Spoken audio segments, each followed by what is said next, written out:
Bonjour à tous, ça faisait longtemps que je voulais vous traduire et résumer cet ouvrage de Marshall McLuhan, Le village mondial, parce que selon moi, il préfigure la société que nous avons aujourd'hui, préfigurée dans les années 60, la société telle qu'elle est aujourd'hui.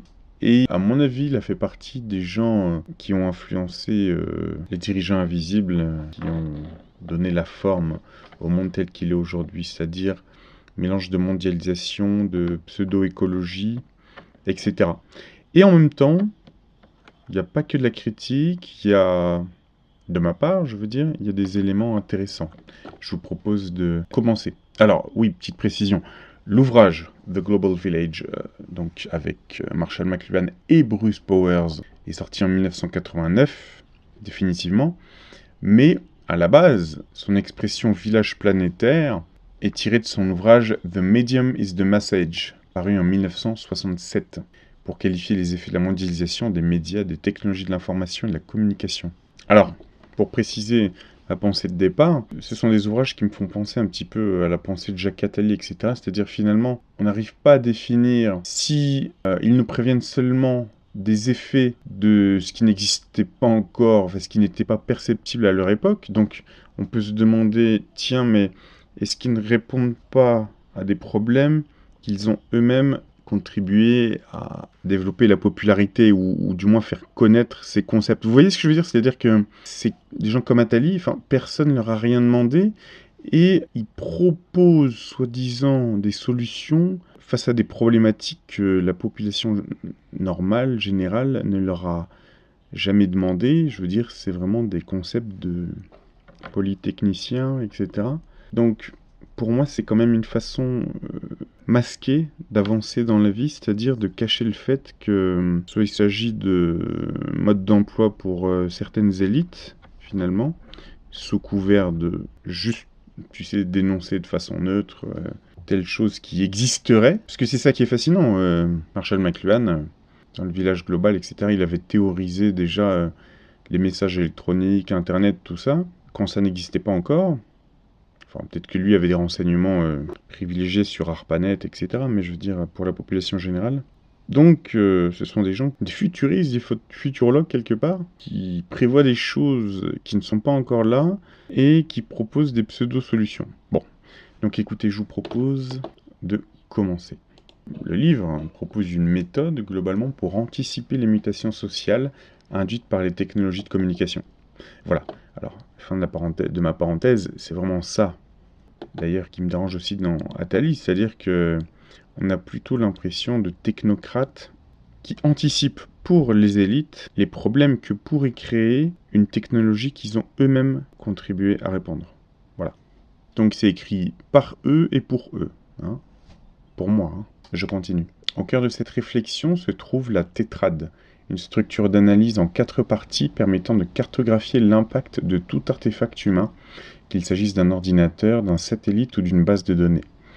Chaque invention intensifie un aspect précis d'une culture, rend obsolète un élément précédent, et récupère un facteur ancien autrefois mis de côté et finit par s'inverser en son contraire lorsqu'elle atteint les limites de son utilisation. Cet outil offre la possibilité de prévoir les conséquences d'une innovation avant son déploiement total, permettant ainsi d'accepter ou de rejeter ses effets futurs sur la société. Voilà. L'évolution technologique actuelle projette la conscience humaine dans un environnement mondialisé via l'électronique. Ce processus traduit la nature humaine en système d'information, créant une sensibilité globale où le secret disparaît et menant vers un avenir robotisé. Pourtant, l'humanité reste souvent inconsciente, de ces transformations profondes.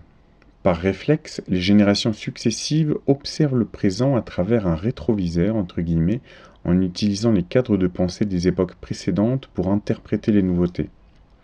À l'ère de la vitesse électronique, cette approche est devenue inefficace.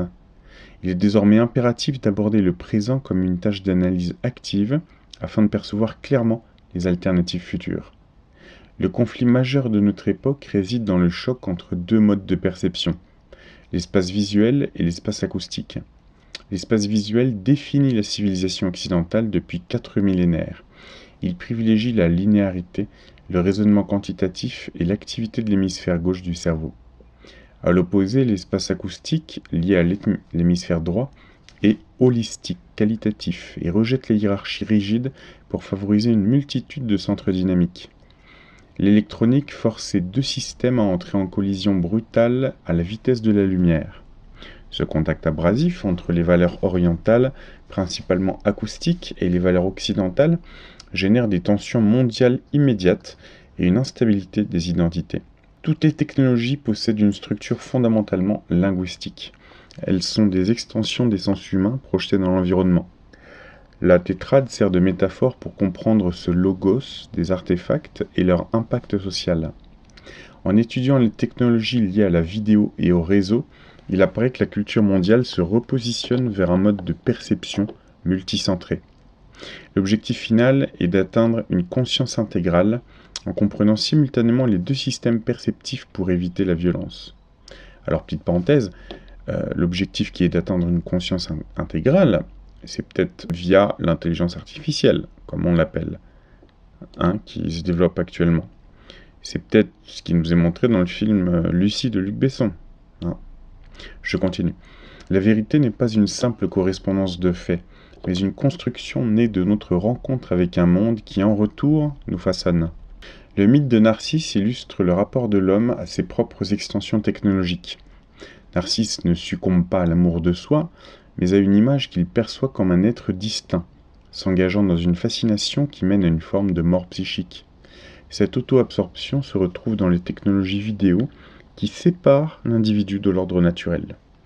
L'épisode de la mission Apollo 8, où l'humanité a contemplé la Terre depuis la Lune, a provoqué un choc réflexif similaire.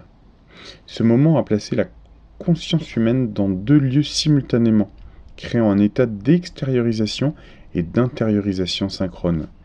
Cette dualité définit l'ère électronique, où l'information circule à la vitesse de la lumière, rendant les modèles de communication linéaires et séquentiels totalement obsolètes. La perception humaine s'articule autour du couple figure et fond. Les figures représentent l'objet de l'attention immédiate, tandis que le fond constitue l'environnement subliminal, souvent invisible, qui structure pourtant la conscience. La pensée occidentale traditionnelle, centrée sur l'hémisphère gauche du cerveau, privilégie la figure et la causalité efficiente, occultant les effets de bord du milieu technologique. Or, le fond est primordial, parce qu'il engendre les services et les transformations culturelles d'une innovation. L'adage « le message, c'est le médium » signifie que l'environnement créé par une technologie a plus d'impact que le contenu qu'elle véhicule. Le fond est une structure de l'attention qui impose ses propres termes à la perception humaine. L'interaction entre la figure et le fond n'est pas statique, mais dynamique. Elle se manifeste par un intervalle résonnant, un espace de tension et de transformation continue situé entre deux mondes ou deux idées. Alors, petite parenthèse, on rejoint peut-être là un petit peu le penchant philosophique de la mécanique des fluides. Un intervalle résonnant, un espace de tension. Dans cet intervalle, les éléments s'influencent mutuellement par un processus de chiasme, une inversion potentielle permanente. L'air électrique exige un modèle de communication propre à l'hémisphère droit du cerveau, capable de saisir la simultanéité des données sensorielles. Sans cette approche holistique, l'homme devient une créature de sa propre machine, incapable de percevoir les forces qui la façonnent. L'intervalle résonnant est le lieu de la véritable action, là où les fondations physiques de mondes différents se rencontrent et s'ajustent. La tétrade agit comme un instrument scientifique et phénoménologique pour révéler ses propriétés cachées. Elle fonctionne comme une métaphore permettant de percevoir simultanément la figure et le fond, rendant visible ce qui est normalement subliminal. En posant 4 questions sur tout cet artefact, elle offre un pouvoir prédictif sur les mutations sociales et permet de sortir de l'angélisme, cet état d'inconscience où la technologie progresse comme une force aveugle. L'artiste joue ici un rôle essentiel. En créant des anti-environnements, il actualise la sensibilité humaine et rend visible la nature du fond bien avant que la masse n'en ressente les effets. Il est le seul capable de briser l'hypnose du rétroviseur pour affronter le présent. La vérité ne réside pas dans une simple correspondance mentale ou un reflet, mais dans la rencontre active avec un monde en constante reconstruction. La synesthésie en convergence des sens témoigne de cette structure mosaïque de la perception où la vue, l'ouïe, le toucher convergent vers un centre commun, le sensorium commun. Comprendre ces processus permet de naviguer dans le village global sans perdre son identité dans le tourbillon des systèmes d'information. La survie dans ce vortex technologique exige de savoir abandonner les anciens cadres de pensée pour renaître dans une conscience intégrale. Donc voilà, on y est, c'est vraiment ce qu'on sent aujourd'hui. Abandonnez vos anciens préjugés de l'ancien monde. Voilà, renaître dans une conscience intégrale. Alors, est-ce que ça, c'est une vision gnostique du monde, d'ailleurs? Je vous laisse y réfléchir. Donc, capable de traiter l'instantanéité et la complexité du monde moderne. La pensée analytique traditionnelle repose sur une structure triadique et syllogistique propre à l'hémisphère gauche du cerveau. Ce modèle linéaire et séquentiel privilégie la causalité directe mais possède un défaut majeur, il élimine systématiquement le fond, c'est-à-dire le contexte environnemental. Pour comprendre les mutations de l'âge électronique, il est nécessaire d'adopter une structure tétradique. La tétrade ajoute une quatrième dimension, petite parenthèse que décrivait si bien Carl Sagan. Vous avez encore une vidéo sur internet où il explique la quatrième dimension. Très intéressant parce qu'on sent qu'il parle de choses plus profondes même que ce qu'il est en train d'expliquer juste de manière théorique. Dans ce cadre, donc, tout artefact humain, qu'il soit matériel comme une épingle de nourrice ou immatériel comme une loi scientifique, doit être considéré comme une forme de logos. Chaque invention est une extériorisation de l'homme, une parole projetée dans le monde dont l'utilisateur constitue l'étymologie vivante. Le fonctionnement de tout artefact, sans exception, obéit à 4 lois simultanées qui forment une proportion analogique. La première loi est celle de l'accroissement. L'artefact amplifie une fonction humaine ou un organe. La deuxième est l'obsolescence. En créant un nouvel état, l'invention rend caduque une structure préexistante. La troisième est la récupération. L'artefact ramène à la surface un service ou un sentiment qui avait été précédemment mis au rebut. Enfin, la quatrième loi est celle du renversement. Poussé à ses limites, l'artefact subit un chiasme et se transforme en son contraire. Par exemple, l'automobile a amplifié la mobilité et récupéré l'identité privée du pionnier, mais poussée à l'extrême, elle se renverse en embouteillage paralysant et en pollution, provoquant un retour vers le vélo ou la marche. Cette approche tétradique réhabilite l'espace acoustique, domaine de l'hémisphère droit, où les processus sont simultanés et les centres omniprésents. Contrairement à l'espace visuel qui est lié, continu, statique comme une photographie, l'espace acoustique ressemble à un environnement symphonique. La tétrade agit comme un hologramme cérébral permettant de percevoir la totalité des satisfactions et des insatisfactions engendrées par un média. Elle brise la conception purement diachronique du temps, inventée par les Grecs pour fragmenter la réalité, au profit d'une vision synchronique où le passé, le présent et le futur coexistent dans une configuration unique. L'utilisateur n'est jamais un sujet neutre, il est le fond sur lequel l'artefact opère et sa mentalité détermine la réalité de l'outil. Le danger majeur de l'évolution technologique réside dans l'inconscience des utilisateurs, un état qualifié de sommeil ou d'ajustement passif. Sans une attention volontaire aux motifs de changement, l'humanité subit le déterminisme des médias. Ce manque de perception mène à l'angélisme ou au discarnatisme, une existence abstraite déconnectée de tout environnement réel. L'excès technologique tend naturellement vers le grotesque lorsque la figure finit par dévorer son propre fond. La reconnaissance des formes tétradiques devient alors une stratégie de survie spirituelle. Elle permet d'anticiper les métamorphoses sociales avant que les nouveaux systèmes d'information n'imposent un monopole total sur la conscience humaine. La maîtrise de l'équilibre réside dans la capacité à percevoir l'entité complète d'un processus plutôt que ses fragments isolés. L'interface entre l'espace visuel et l'espace acoustique repose sur le concept du toucher, défini comme l'intervalle résonnant ou la frontière du changement. Le toucher ne se limite pas à une sensation physique, il représente le jeu dynamique, semblable à celui qui existe entre une roue et son essieu. Cette interaction constitue le fondement de la communication humaine, car les individus ne se contentent pas de transmettre les idées, mais les réinterprètent sans cesse à travers cet intervalle. La confusion contemporaine naît de la divergence entre l'expérience de l'homme occidental alphabétisé et son nouvel environnement de connaissances simultanées. L'éducation occidentale, en privilégiant l'hémisphère gauche et la cognition linéaire depuis Platon et Aristote, a créé un déséquilibre que l'analyse tétradique tente de corriger en intégrant les dimensions cachées de l'archétype. L'homme électronique évolue désormais dans une arène d'information instantanée qui l'exclut du monde traditionnel, où l'espace et la raison semblaient uniformes et stables. Ce passage de la page imprimée à une forme de connaissance acoustique appréhende la réalité dans toutes les directions à la fois, à la manière d'un champ magnétique ou électrique. Cette mutation profonde est destinée à transformer radicalement les structures éducatives existantes, rendant obsolètes les appels au retour aux sources pédagogiques et classiques. L'ordre esthétique et culturel ressemble à la vision de T.S. Eliot, une totalité simultanée où chaque nouvelle œuvre modifie l'équilibre de l'ensemble. Dans ce contexte, l'accès au passé est immédiat et le quotidien se transforme imperceptiblement en mythe. Intéressant. La dynamique entre le cliché et l'archétype est essentielle pour comprendre l'évolution technologique.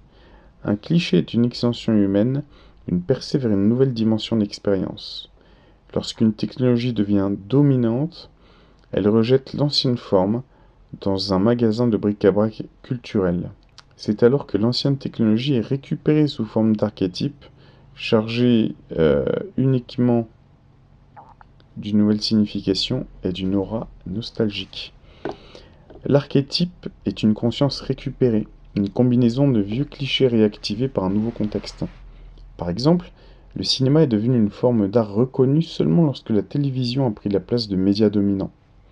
De même, la montre numérique, en supprimant les pièces mobiles, récupère la forme du cadran solaire qui utilisait directement la lumière pour marquer le temps. L'artiste moderne ne se définit plus par un statut exceptionnel, mais par sa capacité à utiliser des techniques ordinaires pour explorer la conscience contemporaine. À l'ère électronique, l'administrateur, le scientifique ou le médecin partagent cette fonction artistique s'ils parviennent à suivre les rythmes naturels pour purifier les processus sociaux.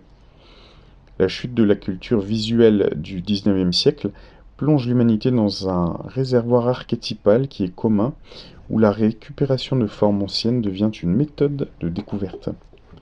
Cependant, les explications archétypales classiques, comme celle de Jung, sont souvent incomplètes, parce qu'elles isolent la figure de son fond contextuel. L'équilibre, tel que suggéré par Piaget, réside plutôt dans l'autorégulation et la transformation au sein d'un système total. La loi du renversement, ou chiasme, stipule que toute forme poussée à ses limites extrêmes change de nature et adopte des caractéristiques opposées. Ce phénomène est illustré par le passage de l'argent physique au crédit qui transforme le matériel en pure information logicielle. À des vitesses électroniques, la surcharge d'informations ne produit pas seulement du chaos, mais permet l'émergence de la reconnaissance des formes. Les données acquièrent une masse infinie, rendant les structures globales visibles pour la première fois. La tétrade sert ainsi d'instrument de prédiction pour anticiper ces basculements, comme le retour aux valeurs tribales et religieuses facilité par les propriétés acoustiques des médias électriques, transformant radicalement le paysage politique et social mondial. L'accélération électronique transforme radicalement la nature de la communication.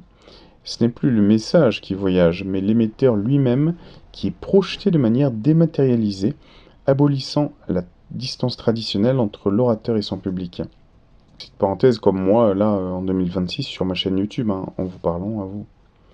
Ce basculement marque le passage d'une logique de transport de données matérielles à une dynamique de transformation logicielle. Dans cet environnement de vitesse extrême, les structures sociales et personnelles atteignent leurs limites, transformant souvent la rupture en une percée vers de nouvelles formes de conscience. La pensée occidentale souffre d'un biais persistant de l'hémisphère gauche, privilégiant l'espace visuel, linéaire, connecté, quantifiable, au détriment de l'espace acoustique. Alors, petite parenthèse, c'est peut-être la raison pour laquelle un abonné ou un visiteur, l'autre jour, m'a mis comme commentaire C'est une vision quand même très occidentale des choses. Ton film généré à l'aide de l'IA, vous savez, que j'ai appelé Julien et les architectes de l'invisible. Bah oui, j'imagine, parce que moi je suis occidental donc, enfin je suis français plus précisément, et oui, on est très visuel, les Européens en tout cas, les Occidentaux. Donc ce qu'on fait est très visuel. Après, donc on le disait tout à l'heure, un oriental, c'est peut-être plus dans l'auditif, dans l'écoute. Je continue. Donc cet espace visuel n'est pas une donnée naturelle, mais un sous-produit de l'alphabet phonétique qui conditionne la perception. Il pousse l'individu à se concentrer exclusivement sur la figure, c'est-à-dire l'objet ou l'idée, en occultant le fond, le contexte environnemental. A l'inverse, l'information instantanée agit comme un révélateur qui propulse les effets subliminaux des technologies dans le champ de la conscience, forçant l'homme à délaisser l'exploration extérieure pour un voyage intérieur, privilégiant l'être sur le devenir. L'analyse tétradique sert de pont entre la biologie et la technologie en exposant les effets cachés des artefacts sur la vie humaine. Entre l'objet technique et la réponse sociale existe un intervalle de jeu semblable à l'espace résonnant entre la roue et l'essieu, où se produisent les métamorphoses. Les sciences humaines échouent souvent à saisir cette dynamique parce qu'elles traitent les paradigmes comme des figures isolées de leur fond culturel. Cette confusion est manifeste. Dans la linguistique de Saussure, la diachronique relève de la structure visuelle et séquentielle, tandis que le synchronique appartient au monde acoustique de la simultanéité. Le structuralisme moderne reste fréquemment prisonnier des structures visuelles, malgré son ambition de découvrir des interrelations globales. L'incapacité à distinguer l'espace visuel de l'espace acoustique empêche de comprendre que ces deux modes de cognition sont fondamentalement antithétiques. L'artiste joue ici un rôle de médiateur culturel indispensable. Il maintient la communauté en relation constante avec le fond invisible et changeant de ses activités. Sans cette vigilance, la population est façonnée par le milieu technologique lui-même, parce que la véritable propagande ne réside pas dans les messages diffusés, mais dans la configuration globale de l'environnement médiatique et du langage que la société accepte sans examen. L'enjeu actuel consiste à apprivoiser ce fond caché avec la même familiarité que celle que les générations précédentes accordaient aux objets isolés. Le langage n'est pas un simple outil de communication, mais un écran qui s'interpose dans la conscience de l'individu, déformant sa perception de lui-même. En imposant une discipline de l'extériorité, il exproprie l'homme de son être intérieur pluriel pour le conformer à une mesure sociale commune. Cette expropriation crée une conscience malheureuse, car l'individu disparaît derrière un vocabulaire hérité qu'il ne cesse de détruire et de recréer. L'expérience de la cécité, telle que rapportée par Jacques Lucéran, illustre la fragilité du mythe de l'objectivité. La perte d'un sens ne supprime pas la réalité, mais transforme radicalement l'angle de perception et la hiérarchie de valeurs, prouvant que le monde dit objectif n'est qu'une configuration sensorielle parmi d'autres. Les artefacts humains, qu'ils soient matériels ou logiciels, constituent des extensions du corps et de la psyché. Ils fonctionnent comme des métaphores, c'est-à-dire des techniques de perception qui traduisent une situation dans une autre. Structurellement, la métaphore repose sur un rapport de résonance et d'intervalle entre deux relations figure-fond. L'erreur de la pensée occidentale, héritée d'Aristote, consiste à réduire la métaphore à un simple transfert de noms ou à une substitution conceptuelle relevant de l'hémisphère gauche.